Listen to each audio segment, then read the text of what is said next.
With the Hearing Protection Act looking like it may pass, a lot of folks are thinking about suppressors now. The folks at Inland Manufacturing are thinking about them too. Ron Norton from Inland joins me now. How's it going, Ron? Just fine. How you doing today? Doing pretty good. So tell me about your new suppressors. Well, we caught everybody by surprise at the SHOT Show. Of course, you had a little bit of a sneak peek on it. But we launched our new 22 rimfire suppressor. What's really unique about this one, besides the price at $189 retail, Wow, is that we're using a plastic monocore. Well, rather than unscrewing it, here's our monocore design that allows for a very easy insertion and replacement of the monocore. It makes cleaning a breeze, especially when you're dealing with a rimfire, which can typically be very dirty. Yeah, I can imagine. And so that is a really small suppressor. It's very small. It's and it weighs in at under 3.5 ounces. So it's one of the lightest suppressors on the market.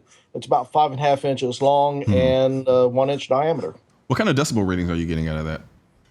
We're getting with subsonic target ammo. We test normally with CCI target ammo.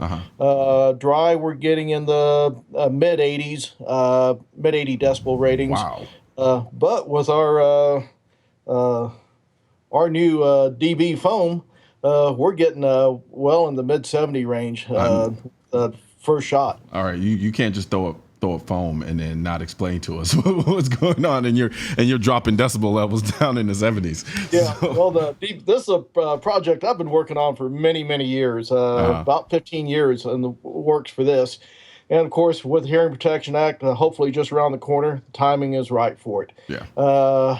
For the people who's not familiar with suppressors, when you're shooting dry, you've got the oxygen and the fill inside the suppressor. On the first shot, you have substantial pop.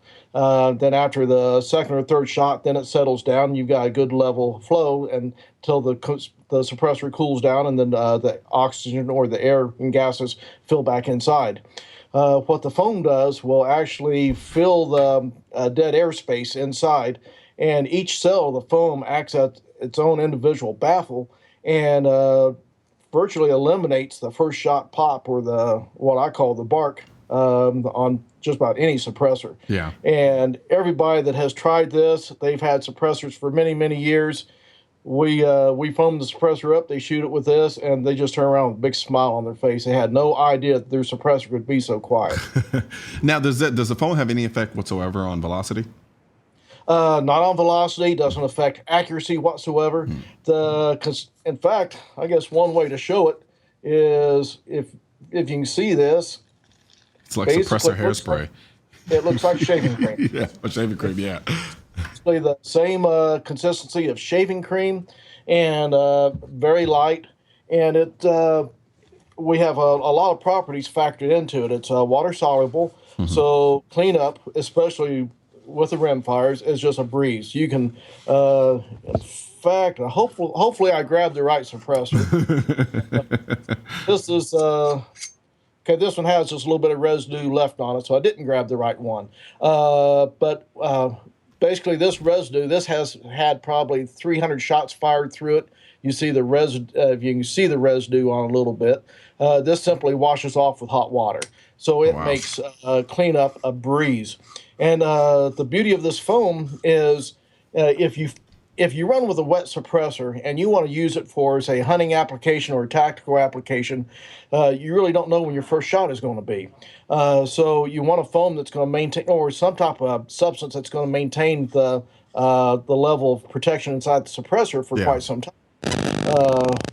What we've done with this foam, I have a suppressor sitting in my safe right now that I foamed over 6 months ago. The foam is still inside the suppressor. Wow. 6 months.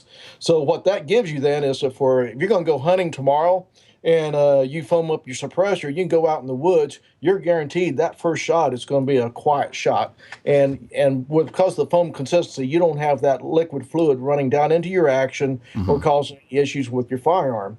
And if there is any residue coming back with a backwash with this foam, it's also rust inhibiting. Gotcha. Because I was going to ask you, what are some of the advantages, disadvantages between using the foam versus water? Well, this is rust inhibiting, Yeah. won't damage anything on the inside of your firearm. It also has lubricating properties. And then if the temperature is too warm Hmm. or anything causes this foam to dissipate, all you've got is a light residue that is throughout your entire suppressor that is still gives a good effect on a lower level of decibels. Okay. So now, how would you go about for people just to demonstrate for people how would you go about actually using the foam and putting it in Well, your espresso? easy way to show that is this. It comes with an application straw or Okay. tube, but you can just simply squirt it inside the suppressor. Hmm. And I like to do it both also on the backside. It only takes about 1 second burst there.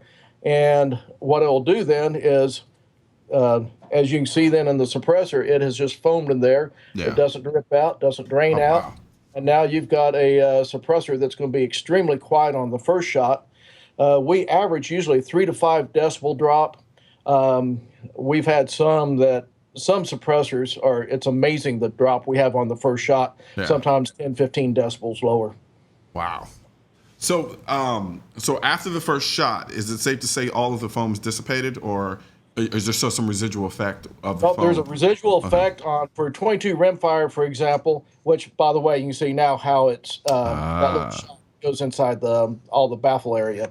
On a 22, it's usually good for about 15 to 20 shots, and it gives a nice level. When we're doing our sound test, it gives you a nice level graph, and your first shot substantially quieter than the follow-up shots. So that's the beauty of using the foam. that's amazing, man. I'm gonna have to get my hands on some of that stuff because So, I. well, I missed you at the range. We had it at the range Oh, really? test shooting it there at Media Day.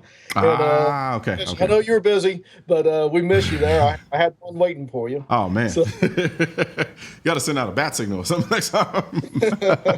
so No, no, but again, with higher velocities or higher pressure firearms like an AR platform, it's going to be good for usually the first 4 to 5 shots, shots. and after that, the gases have already been depleted, Gotcha. and it'll burn it off fairly quick then. Okay. But then once you're through shooting, you just wash it out with hot water. You can foam your suppressor up. Your suppressor is protected, and it's ready for your next shot. Awesome, awesome. Well, thank you very much for sharing that with us. I look forward to getting my hands on that so I can see what kind of. Absolutely. We'll have to get some Just- out to you so you can play with it. Absolutely, absolutely. Well, thank you very much, Ron, and I look forward to seeing what you guys have coming up in the near future as well. And you definitely have a good one. Okay, sounds great. Will do. So that was another episode of Seeing Live. I'm Colion Noir, and I'm out.